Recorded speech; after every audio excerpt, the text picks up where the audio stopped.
Much like in life, in the NBA, timing's everything. A moment of hesitation or overeagerness can give milliseconds the power to sculpt legacies. When you break it down, basketball is, after all, a game that relies on timing. So it separates the good from the great. The greats are able to master it and use every inch of leverage as advantage.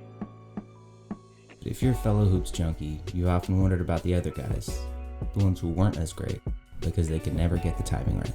The ones who sat and watched their elite peers become champions, all while ironically showing us glimpses of the future of basketball.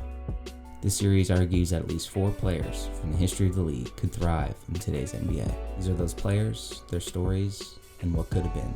In this episode, we take a look at the late, great Dražen Petrović. This is Before Their Time, presented by Man Cave Sports. This guy, when he came off screens and he started to talk to you, you couldn't understand him. He smelled like he never took a shower.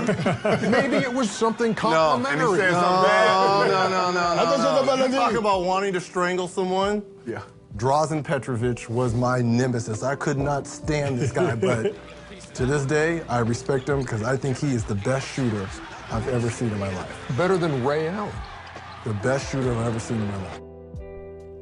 If you're remotely interested in European hoops, then you've surely heard of the 6'5" Croat with an unparalleled jumper and savvy playmaking ability. Some people called him Mozart.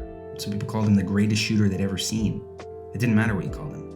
At his peak in Europe, he was an MVP and champion who once scored 114 points in a game. During his prime NBA years, Petrović was a borderline 50-40-90 guy, proved to be a potent force on offense. An early king of the pump fake, he played with an intensity that struck terror into the hearts of opponents as he bounced off screens en route to flashing creativity and instincts that were beyond his years. His game was explosive, yet precise. He was the first international superstar to come to the NBA, and as a result, became a pioneer. There was no script, no map to follow for Dražen. He paved his own path to the league, one of the most competitive eras of basketball we've ever seen. He was praised by the stars of his time and revered to this day in the same light. However, we never got to see the immense potential that he flashed overseas, as his life was tragically cut short at the age of 28. His career abruptly ended, having only played 5 seasons of NBA basketball.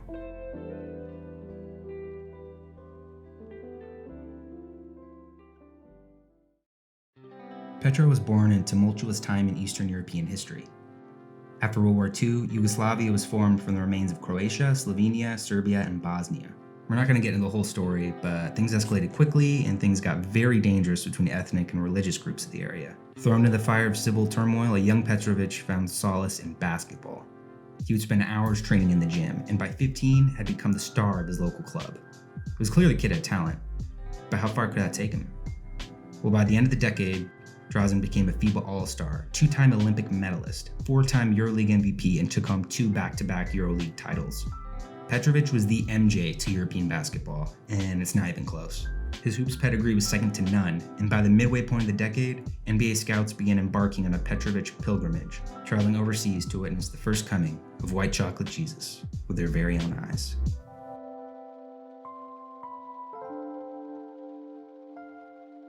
When the '86 NBA draft rolled around, we had never seen an international player enter the league and have sustained success. Common sentiment at the time was that overseas basketball was so clearly inferior that performing in the NBA would be nearly impossible for EuroLeaguers. And look, they had a point.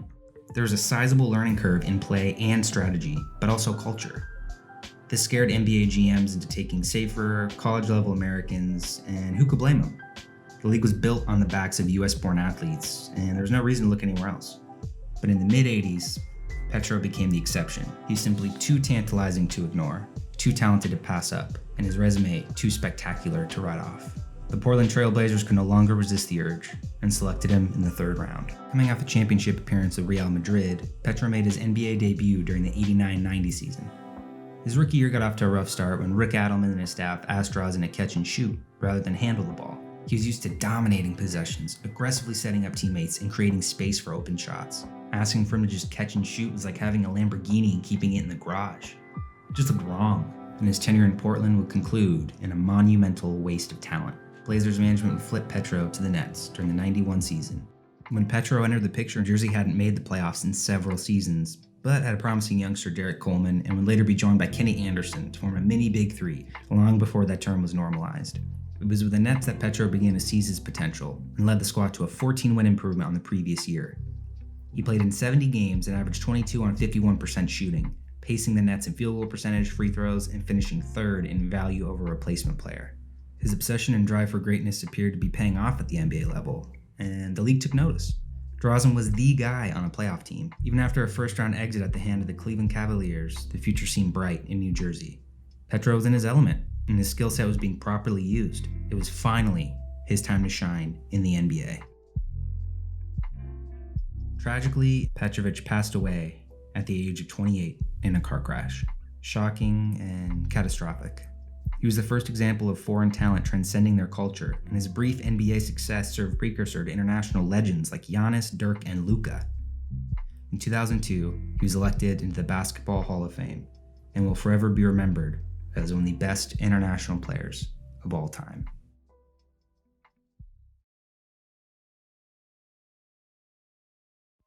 Alright, now that we know what actually happened, let's talk about how he'd fit in the modern era.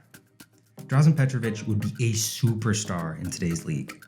In the post-3-point revolution NBA, you can't get enough shooters. Future first ballot Hall of Famers like Steph Curry and James Harden have won MVPs based on their offensive dominance alone. Just look at the league average for threes attempted a game in 1989, the year Petrović entered the NBA. At the time, teams were attempting 6.6 threes a game. Compare that to the 2020 season, which sits at 34.1 per game.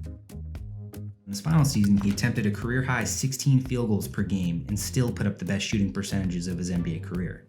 His game literally elevated with more opportunities. I mean, the guy made an All-NBA third team facing Michael Jordan and the Dynastic Bulls, all-time talents in Karl Malone and John Stockton and the Utah Jazz, Hakeem Olajuwon and the Physical Rockets, Charles Barkley and the Explosive Suns, Isaiah Thomas and the Bad Boy Pistons, Patrick Ewing and the Tenacious Knicks, Reggie Miller and the Streaky Pacers, or Shaq and the Upstart Magic. I truly believe that physical competition negatively impacted his playing time and style. Just imagine Petro bouncing off multiple screens, hitting dagger stepbacks, or running the break with precision. Clearly, he'd be an elite force on the perimeter and the ideal offensive centerpiece of a championship team. The only legitimate knock on Dražen's game was his defense, and there's some truth to that. But guards like Trae Young, Devin Booker, and James Harden all struggle on defense, yet still retain their massive value due to their offensive contributions. You can still be an all-star in today's league and not be asked to play defense. Plus, he could still be used as a roadblock for smaller guards, even if he wasn't really an effective defender overall. Really, the only concern over his ability to be effective in the modern game is his durability. The NBA is physically a different league than any other in the world, and a lot of players enter the association unfit for that kind of transition. Petro, however, was just built different. He moved different. A good example of his durability comes from his tenure with the Nets. In March of '93, Petrović brutally sprained his ankle. According to teammate Chucky Brown, he was expected to miss 2 months of action. He rehabbed so hard that he returned to action in 2 weeks. When was the last time a guard came back from a potentially nagging injury unscathed after rehabbing for a quarter of the time they were expected to? Russell Westbrook. Not the best comparison, but he did go on to win MVP. Sure, there's been foreign guys who flamed out with the heightened stakes of the NBA. Could Dražen just be one among many on that list? Yeah. But when we look at the pure talent and trajectory of play style, it's hard to say he wouldn't have been a superstar in today's league. I truly believe if he had played in the modern era, he'd be a perennial all-star and first ballot Hall of Famer. Just imagine Steve Nash with size, Ray Allen with impeccable playmaking, or LaMelo Ball with a lethal three. Sadly, it didn't turn out that way. He passed before his prime and we never got to see him fully unleashed. His was a story of triumph and tragedy, of excellence and unmet expectations. Petro was taken too soon and, like many before him, was simply born onto the wrong era.